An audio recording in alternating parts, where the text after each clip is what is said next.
सुन रहे हैं हिंदी साहित्य की सर्वश्रेष्ठ कहानियाँ। आइए सुनते हैं मुंशी प्रेमचंद्र के द्वारा लिखी हुई कहानी धिक्कार। ईरान और यूनान में घोर संग्राम हो रहा था। ईरानी दिन दिन बढ़ते जाते थे और यूनान के लिए संकट का सामना था। देश के सारे व्यवसाय बंद हो गए थे। हल की मुठिया पर हाथ रखने वाले किसान तलवार की मुठिया पकड़ने के लिए मजबूर हो गए। डंडी तौलने वाले भाले तौलते थे। सारा देश आत्मरक्षा के लिए तैयार हो गया था।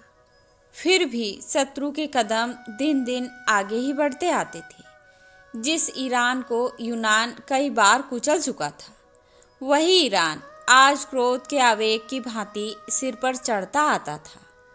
मर्द तो रण क्षेत्र में सिर कटा रहे थे और स्त्रियां दिन दिन की निराशाजनक खबरें सुनकर सूखी जाती थीं। क्यों कर लाज की रक्षा होगी। प्राण का भय न था, संपत्ति का भय न था, भय था मर्यादा का। विजेता गर्व से मतवाले होकर यूनानी ललनाओं को घूरेंगे, उनके कोमल अंगों का स्पर्श करेंगे, उनको कैद करके ले जाएंगे। उस विपत्ति की कल्पना ही से इन लोगों के रोए खड़े हो जाते थे। आखिर जब हालात बहुत नाजुक हो गई तो कितने ही स्त्री पुरुष मिलकर डेल्फी के मंदिर में गए और प्रश्न किया, देवी, हमारे ऊपर देवताओं की यह वक्र दृष्टि क्यों है? हमसे ऐसा कौन सा अपराध हुआ है? क्या हमने नियमों का पालन नहीं किया, कुर्बानियां नहीं की, व्रत नहीं रखे? फिर देवताओं ने क्यों हमारे सिरों से अपनी रक्षा का हाथ उठा लिया? पुजारिन ने कहा, देवताओं की असीम कृपा भी देश को द्रोही के हाथ से नहीं बचा सकती। इस देश में अवश्य कोई ना कोई द्रोही है। जब तक उसका वध न किया जाएगा, देश के सिर यह संकट न टलेगा। देवी, वह द्रोही कौन है? जिस घर से रात को गाने की ध्वनि आती हो, जिस घर से दिन को सुगंध की लपटें आती हों, जिस पुरुष की आंखों में मद की लाली छलकती हो, वही देश का द्रोही है। लोगों ने द्रोही का परिचय पाने के लिए और कितने ही प्रश्न किए, पर देवी ने कोई उत्तर न दिया। यूनानियों ने द्रोही की तलाश करनी शुरू की। किसके घर में से रात को गाने की आवाज़ें आती हैं? सारे शहर में संध्या होते श्यापा सा छा जाता था। अगर कहीं आवाज़ें सुनाई देती थी तो रोने की, हंसी और गाने की आवाज़ कहीं ना सुनाई देती थी। दिन को सुगंध की लपटें किस घर से आती हैं? लोग जिधर जाते थे, किसे इतनी फुर्सत थी कि घर की सफाई करता, घर में सुगंध जलाता। धोबियों का अभाव था, अधिकांश लड़ने के लिए चले गए थे। कपड़े तक न धुलते थे। इत्र फुलेल कौन मलता? किसकी आंखों में मद की लाली झलकती है? लाल आंखें दिखाई देती थी, लेकिन यह मद की लाली ना थी, यह आंसुओं की लाली थी। मदिरा की दुकानों पर खाक उड़ रही थी। इस जीवन और मृत्यु के संग्राम में विलास किसे सूझती? लोगों ने सारा शहर छान मारा, लेकिन एक आंख भी ऐसी नजर न आई जो मद से लाल हो। कई दिन गुजर गए। शहर में पल पल पर रण क्षेत्र से भयानक खबरें आती थीं और लोगों के प्राण सूख जाते थे। आधी रात का समय था। शहर में अंधकार छाया हुआ था, मानो शमशान हो। किसी की सूरत न दिखाई देती थी। जिन नाट्यशालाओं में तिल रखने की जगह न मिलती थी, वहाँ शियार बोल रहे थे। जिन बाजारों में मन चले जवान अस्त्र शस्त्र सजाए ऐंठते फिरते थे, वहाँ उल्लू बोल रहे थे। मंदिरों में न गाना होता था न बजाना। प्रसादों में अंधकार छाया हुआ था। एक बूढ़ा यूनानी, जिसका इकलौता लड़का लड़ाई के मैदान में था, घर से निकला और ना जाने किन विचारों की तरंग में देवी के मंदिर की ओर चला। रास्ते में कहीं प्रकाश न था। कदम कदम पर ठोकरें खाता था, पर आगे बढ़ता चला जाता।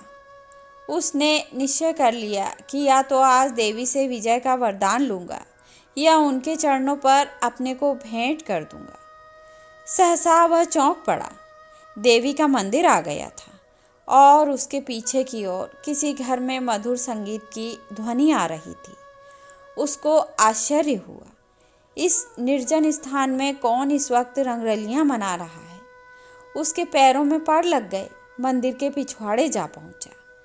उसी घर में जिसमें मंदिर की पुजारन रहती थी, गाने की आवाजें आती थी। वृद्ध विस्मित होकर खिड़की के सामने खड़ा हो गया। चिराग तले अंधेरा, देवी के मंदिर के पिछवाड़े ये अंधेर।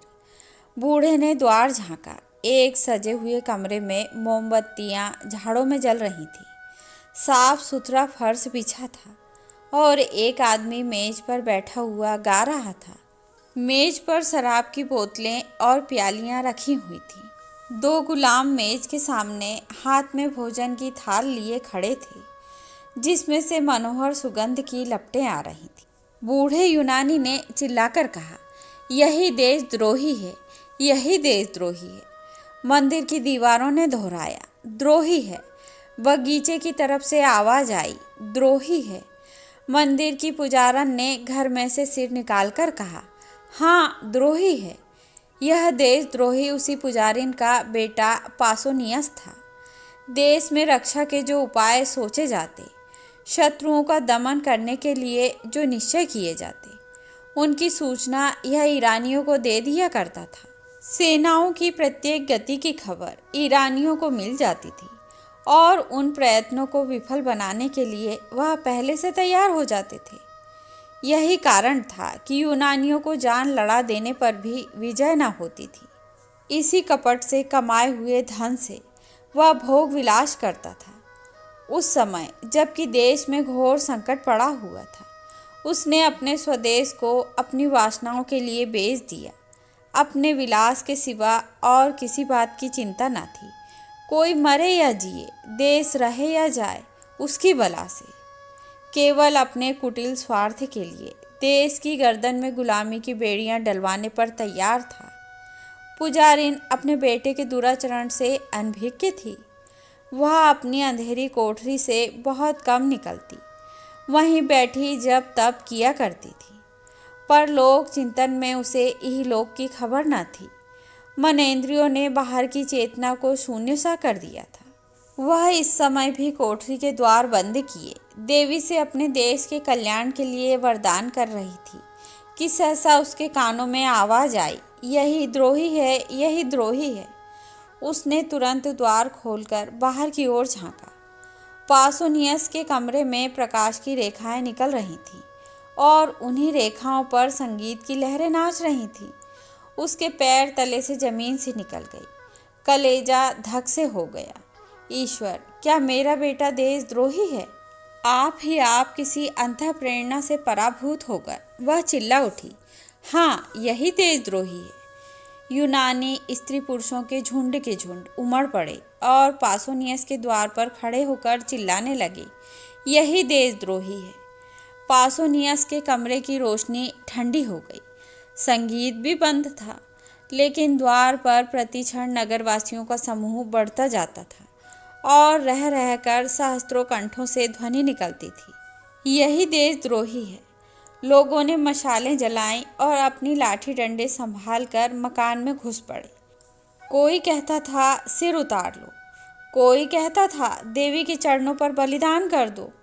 कुछ लोग उसे कोठे से नीचे गिरा देने पर आग्रह कर रहे थे। पासोनियस समझ गया कि अब मुसीबत की घड़ी सिर पर आ गई। तुरंत जीने से उतरकर नीचे की ओर भागा और कहीं शरण की आशा न देखकर देवी के मंदिर में जा घुसा। अब क्या किया जाए? देवी की शरण जाने वाले को अभयदान मिल जाता था। परंपरा से यही प्रथा थी।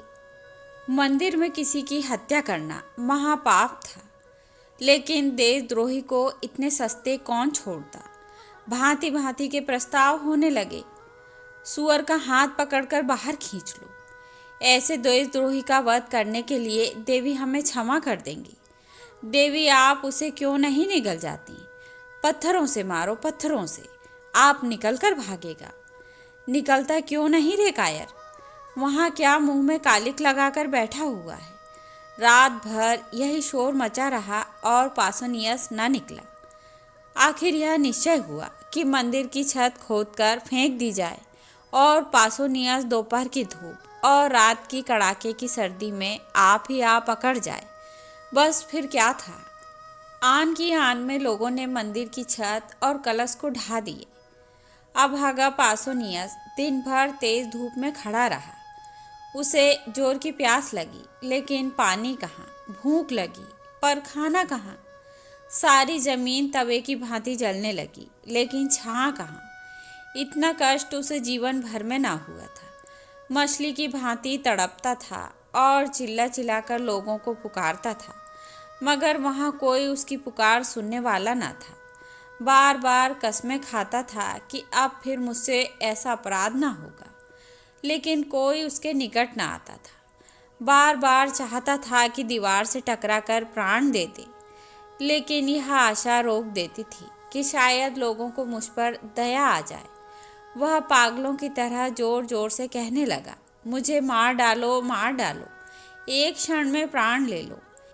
इस भांति जला जलाकर ना मारो, ओ हत्यारों, तुमको जरा भी दया नहीं। दिन बीता और रात, भयंकर रात आई।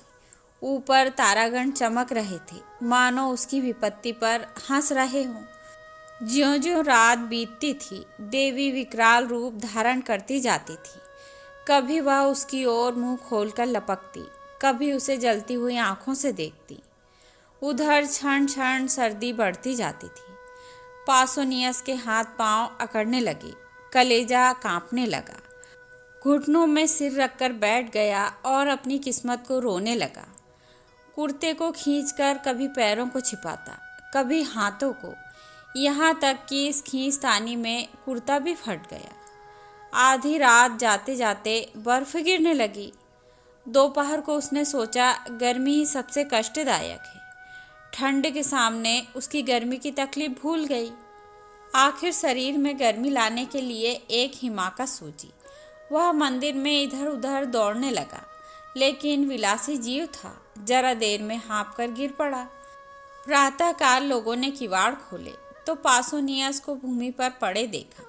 मालूम होता था उसका शरीर अकड़ गया है। बहुत चीखने चिल्लाने पर उसने आंखें खोली, पर जगह से हिल ना सका। कितनी दयनीय दशा थी, किंतु किसी को उस पर दया न आई।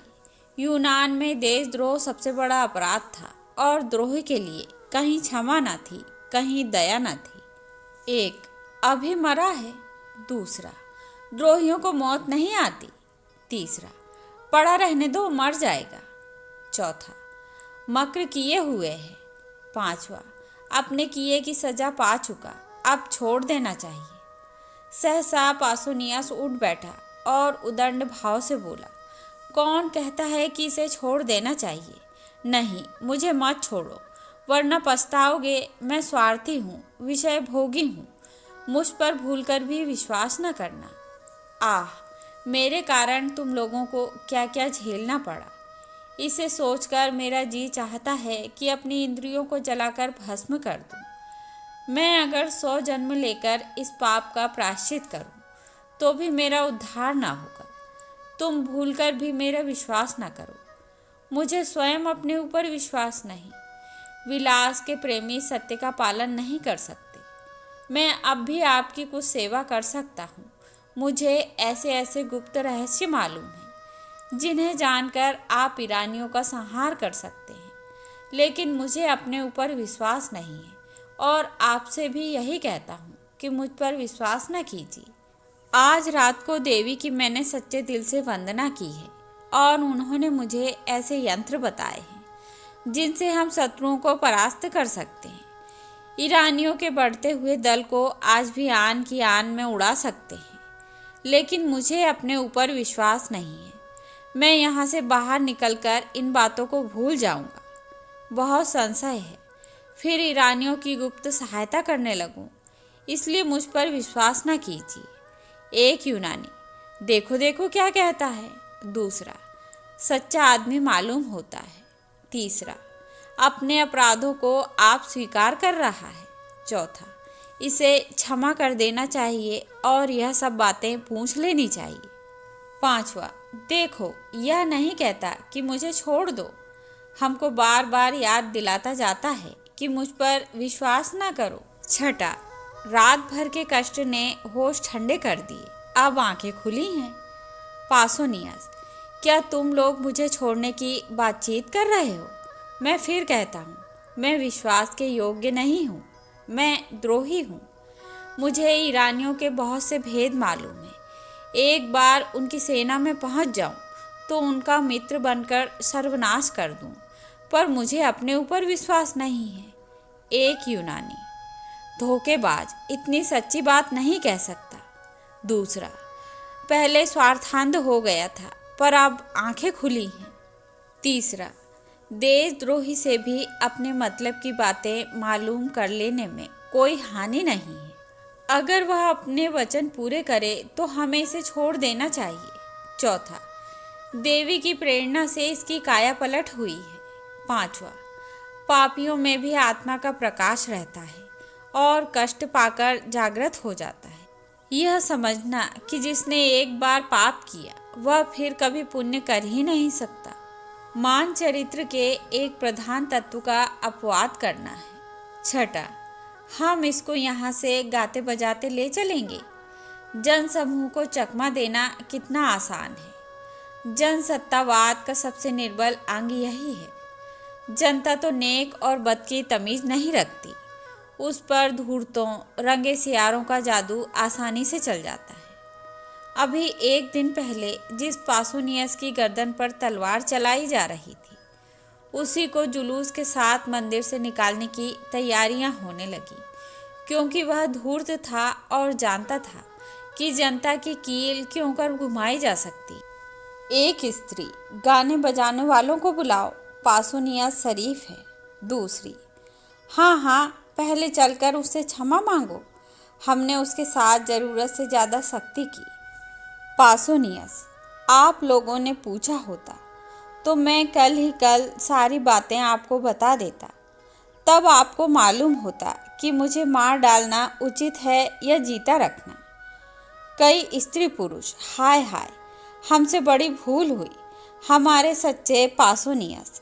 सहसा एक वृद्ध स्त्री किसी तरफ से दौड़ती हुई आई और मंदिर के सबसे ऊंचे जीने पर खड़ी होकर बोली, तुम लोगों को क्या हो गया है? यूनान के बेटे आज इतने ज्ञान शून्य हो गए कि झूठे और सच्चे में विवेक नहीं कर सकते। तुम पासोनियस पर विश्वास करते हो, जिस पासोनियस ने सैकड़ों स्त्रियों और बालकों को अनाथ कर दिया, सैकड़ों घरों में कोई दिया जलाने वाला न छोड़ा, हमारे देवताओं का, हमारे पुरुषों का घोर अपमान किया। उसकी 2-4 चिकनी चुपड़ी बातों पर तुम इतना फूल उठे। याद रखो, आपकी पासोनियस बाहर निकला तो फिर तुम्हारी कुशल नहीं। यूनान पर ईरान का राज्य होगा और यूनानी ललनाएं ईरानियों की कुदृष्टि का शिकार बनेंगी। देवी की आज्ञा है कि पासोनियस फिर बाहर न निकलने पाए। अगर तुम्हें अपना देश प्यारा है, अपनी माताओं और बहनों की आबरू प्यारी है, तो मंदिर के द्वार को चीन दो, जिससे देशद्रोही को फिर बाहर ना निकलने और तुम लोगों को बहकाने का मौका ना मिले। यह देखो, पहला पत्थर मैं अपने हाथ से रखती हूँ। लोगों ने विस्मित होकर देखा। यह मंदिर की पुजारिन और पासोनियस की माता थी। दम के दम में पत्थरों के ढेर लग गए और मंदिर का द्वार चुन दिया गया। पासोनियस भीतर दांत पीसता रह गया। वीर माता, तुम्हें धन्य है। ऐसी ही माता से देश का मुख उज्जवल होता है, जो देश हित के सामने मातृ स्नेह की धूल बराबर परवाह नहीं करती। उनके पुत्र देश के लिए होते हैं, देश पुत्र के लिए नहीं होता। तो यह थी मुंशी प्रेमचंद्र के द्वारा लिखी हुई कहानी धिक्कार। आशा करती हूँ आप सभी को पसंद आएगी।